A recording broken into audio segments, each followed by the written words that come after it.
کیونکہ اس سے جماعت کے لوگوں میں جذبہ جہاد و قتال اور روح جان فروشی کے جذبے کے سرد پڑنے کا اندیشہ پیدا ہوتا ہے۔ لہذا اس کی بجائے ہدایت کی گئی ہے کہ اہل ایمان اپنے ذہن میں ایک تصور جمائے رکھیں کہ جو شخص اللہ کی راہ میں جان دیتا ہے وہ حقیقت میں حیات ابدی پاتا ہے۔ یہ تصور مطابق واقعہ بھی ہے اور اس سے روح شجاعت بھی تازہ ہوتی ہے اور تازہ ہی رہتی ہے۔ نیکسٹ آیت نمبر 155 کی طرف چلیں گے۔ وَلَنَبْلُوَنَّكُمْ بِشَيْءٍ مِّنَ الْخَوْفِ وَالْجُوعِ وَنَقْصٍ مِّنَ الْأَمْوَالِ وَالْأَنفُسِ وَالثَّمَرَاتِ وَبَشِّرِ الصَّابِرِينَ۔ ترجمہ: اور ہم ضرور تمہیں خوف و خطر، فاقہ کشی، جان و مال کے نقصان اور آمدنیوں کے گھاٹے میں مبتلا کر کے تمہاری آزمائش کریں گے۔ ان حالات میں جو لوگ صبر کریں انہیں خوشخبری دے دو۔ نیکسٹ آیت نمبر 156 ہے۔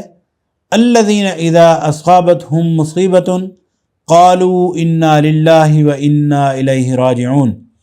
ترجمہ: یعنی صبر کرنے والے یہ وہ لوگ ہیں، یہ ترجمے میں شامل نہیں ہے، یہ سمجھانے کے لیے میں عرض کر رہا ہوں۔ یعنی صبر کرنے والے یہ وہ لوگ ہیں جب کوئی مصیبت پڑے تو کہیں کہ ہم اللہ ہی کے ہیں اور اللہ کی طرف ہمیں پلٹ کر جانا ہے۔ آیت کے الفاظ قالوا انا للہ وانا الیہ راجعون، تو کہیں کہ ہم اللہ ہی کے ہیں اور اللہ ہی کی طرف ہمیں پلٹ کر جانا ہے۔ آیت مبارکہ کے یہ وہ کلمات ہیں جو اللہ تعالیٰ نے امت مسلمہ کو مصیبت پڑنے کے حوالے سے سکھائے ہیں۔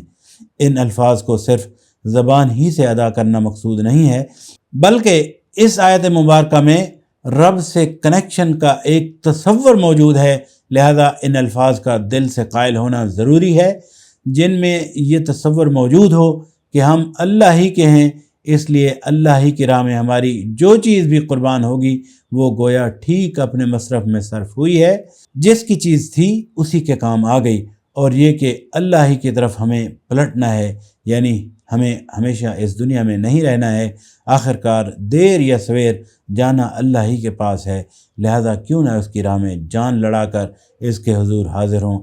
یہ اس سے لاکھ درجہ بہتر ہے کہ ہم اپنے نفس کی پرورش میں لگے رہیں اور اسی حالت میں اپنی موت ہی کے وقت پر کسی بیماری یا حادثے کا شکار ہو جائیں۔ نیکسٹ آیت نمبر 157 ہے۔ اولئک علیہم صلوات من ربہم ورحمہ واولئک هم المہتدون۔ ترجمہ: ان پر ان کے رب کی طرف سے بڑی عنایات ہوں گی، اس کی رحمت ان پر سایہ کرے گی اور ایسے لوگ راست رو ہیں۔ یہ آیت مبارکہ صبر و استقامت کے پیکر ایسے افراد امت کے متعلق اللہ کی راہ میں مصائب جھیلنے اور اس پر صبر و استقامت کا مظاہرہ کریں، اس حوالے سے اللہ تعالیٰ فرما رہے ہیں ان پر ان کے رب کی طرف سے بڑی عنایات ہوں گی، اس کی رحمت ان پر سایہ کرے گی اور ایسے ہی لوگ راست رو ہیں۔ نیکسٹ آیت نمبر 158 ہے۔ ان الصفا والمروۃ من شعائر اللہ فمن حج البیت او اعتمر فلا جناح علیہ ان یطوف بہما ومن تطوع خیرا فإن اللہ شاکر علیم۔ ترجمہ: یقیناً صفا اور مروہ اللہ کی نشانیوں میں سے ہیں، لہذا جو شخص بیت اللہ کا حج یا عمرہ کرے اس کے لیے کوئی گناہ کی بات نہیں کہ وہ ان دونوں پہاڑیوں کے درمیان سعی کر لے، اور جو برضا و رغبت کوئی بھلائی کا کام کرے گا اللہ کو اس کا علم ہے اور وہ اس کی قدر کرنے والا ہے۔ آیت کے الفاظ ان الصفا والمروۃ من شعائر اللہ، یقیناً صفا اور مروہ اللہ کی نشانیوں میں سے ہیں۔ آیت کے اگلے الفاظ ہیں فمن حج البیت او اعتمر فلا جناح علیہ ان یطوف بہما، لہذا جو شخص بیت اللہ کا حج یا عمرہ کرے اس کے لیے کوئی گناہ کی بات نہیں کہ وہ ان دونوں پہاڑیوں کے درمیان سعی کر لے۔ یہ تو آپ جانتے ہیں کہ صفا اور مروہ مسجد حرام کے قریب دو پہاڑیاں ہیں جن کے درمیان دوڑنا من جملہ ان مناسک کے تھا جو اللہ تعالیٰ نے حج کے لیے حضرت ابراہیم علیہ السلام کو سکھائے تھے۔ بعد میں جب مکے اور اس کے آس پاس کے تمام علاقوں میں مشرکانہ جاہلیت پھیل گئی تو صفا پر اساف اور مروہ پر نائلہ کے استحان یعنی مقدس جگہیں بنا لیے گئے اور اس کے گرد طواف ہونے لگا۔ پھر جب آپ صلی اللہ علیہ وسلم کے ذریعے سے اسلام کی روشنی اہل عرب تک پہنچی تو مسلمانوں کے دلوں میں یہ سوال کھٹکنے لگا کہ صفا اور مروہ کی سعی حج کے اصلی مناسک میں سے ہے یا محض زمانہ شرک کی ایجاد ہے، اور یہ کہ اس سعی سے کہیں ہم ایک مشرکانہ فعل کے مرتکب تو نہیں ہو جائیں گے۔ اسی حوالے سے حضرت عائشہ رضی اللہ تعالیٰ عنہ کی روایت ہے کہ اہل مدینہ کے دلوں میں پہلے ہی سے سعی بین الصفا کے بارے میں کراہت موجود تھی، کیونکہ وہ منات کے معتقد تھے اور اسحاف اور نیلا کو نہیں مانتے تھے۔ یہ بتوں کے نام ہیں، اسحاف اور نیلا بتوں کے نام ہیں۔ انہی وجوہ سے ضروری ہوا کہ مسجد حرام کو قبلہ مقرر کرنے کے موقع پر ان غلط فہمی کو دور کر دیا جائے جو صفا اور مروہ کے بارے میں پائی جاتی تھی، اور لوگوں کو بتا دیا جائے کہ ان دونوں مقامات کے درمیان سعی کرنا حج کے اصلی مناسک میں سے ہے، اور یہ کہ ان مقامات کا تقدس اللہ کی جانب سے ہے، نہ کہ اہل جاہلیت کی من گھڑت چیز ہے۔ آیت کے الفاظ وَمَن تَطَوَّعَ خَيْرًا فَإِنَّ اللَّهَ شَاكِرٌ عَلِيمٌ، اور جو برضا و رغبت کوئی بھلائی کا کام کرے گا، اللہ کو اس کا علم ہے، وہ اس کی قدر کرنے والا ہے۔ آیت کے اس حصے میں اس بات کی گارنٹی دی گئی ہے کہ جو عمل اور بھلائی کا کام نیک نیتی اور نیک ارادے سے کیا جائے گا، اللہ اس کی قدر کرنے والا ہے۔ الحمدللہ، لیکچر نمبر 50 مکمل ہوا، جس میں ہم نے آیت نمبر 153 تا 158 تک کا ترجمہ اور تفسیر کے حوالے سے اپنی گفتگو مکمل کی ہے۔ اس کے بعد نیکسٹ لیکچر میں انشاءاللہ ہم آیت نمبر 159 سے ترجمہ اور تفسیر عرض کریں گے۔ اللہ تعالیٰ سے دعا ہے کہ اللہ تعالیٰ ہمیں قرآن مجید کو سمجھنے اور اس پر عمل کرنے کی توفیق عطا فرمائے، آمین۔ اپنا بہت سارا خیال رکھیے، مجھے اجازت دیجیے، اللہ نگہبان، والسلام علیکم ورحمۃ اللہ۔